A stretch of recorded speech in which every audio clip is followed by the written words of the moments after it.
தேர்தல் ஆணையத்தின் உத்தரவின்படி வாக்காளர் பட்டியல் சிறப்பு தீவிர திருத்தப் பணிகள் தேனி மாவட்டத்தில் தீவிரமாக நடைபெற்று வருகிறது. வாக்குச்சாவடி நிலை அலுவலர்கள் வீடுகளுக்கு நேரடியாக சென்று வாக்காளர் சிறப்பு தீவிர திருத்தம் தொடர்பான படிவங்களை பொதுமக்களிடம் வழங்கி பூர்த்தி செய்து பின் அவர்களிடம் இருந்து திரும்ப பெற்று வருகின்றனர். இந்நிலையில் வாக்காளர் திருத்தம் தொடர்பான பூர்த்தி செய்யப்பட்ட படிவங்களை அரசியல் கட்சிகளின் முகவர்கள் பெற்று வந்து தேர்தல் அலுவலர்களிடம் வழங்கலாம் என கூறப்பட்டது. இதற்கு அதிமுக கட்சியினர் எதிர்ப்பு தெரிவித்து தேனி மாவட்ட ஆட்சியரை நேரில் சந்தித்து புகார் மனு அளித்தனர். வாக்காளர் சிறப்பு திருத்தம் தொடர்பான பூர்த்தி செய்யப்பட்ட படிவங்களை அரசியல் கட்சி முகவர்கள் பொதுமக்களிடம் நேரடியாக பெற்று தேர்தல் அலுவலர்களிடம் வழங்கினால் முறைகேடுகள் நடைபெறுவதற்கான வாய்ப்பு இருப்பதாக குற்றச்சாட்டை முன்வைத்தனர். எனவே பூர்த்தி செய்யப்பட்ட படிவங்களை வாக்குச்சாவடி நிலை அலுவலர்கள் மட்டுமே பெற வேண்டும் என்ற கோரிக்கையை அதிமுகவினர் முன்வைத்தனர். மனுவை பெற்றுக்கொண்ட மாவட்ட ஆட்சியர் இதுகுறித்து உரிய நடவடிக்கை எடுக்கப்படும் என்று அதிமுக நிர்வாகிகளிடம் தெரிவித்தனர்.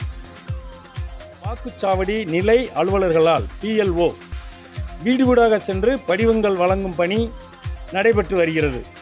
பூர்த்தி செய்யப்பட்ட படிவங்கள் அரசியல் கட்சிகளின் வாக்குச்சாவடி நிலை முகவர்கள் PLA2 மூலமாக அதிகபட்சம் 50 படிவங்கள் பெற்று வந்து திரும்ப வழங்கலாம் என அறிவுறுத்தப்பட்டுள்ளதாக தகவல் வெளியாகியுள்ளது.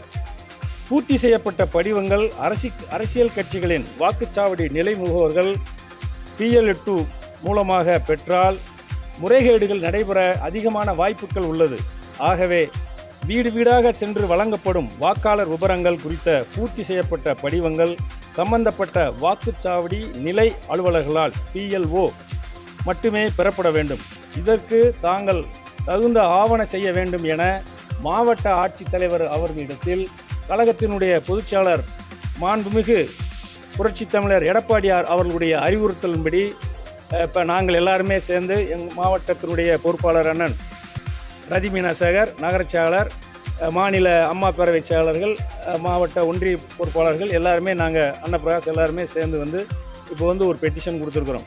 வழக்கறிஞர் பிரிவினுடைய ஜெயராமன் எல்லாருமே இதை கலெக்டர் ஆவணம் செய்து நீங்கள் கொடுக்கும் அந்த மனுவை பார்த்து படித்து அவர் இதற்கு தகுந்த மாதிரி நாங்கள் தகுந்த ஆவணம் செய்கிறேன், நீங்கள் அந்த மாதிரி தவறுகள் எதுவும் நடக்காது அப்படின்னு உறுதி கொடுத்துருக்கிறார்.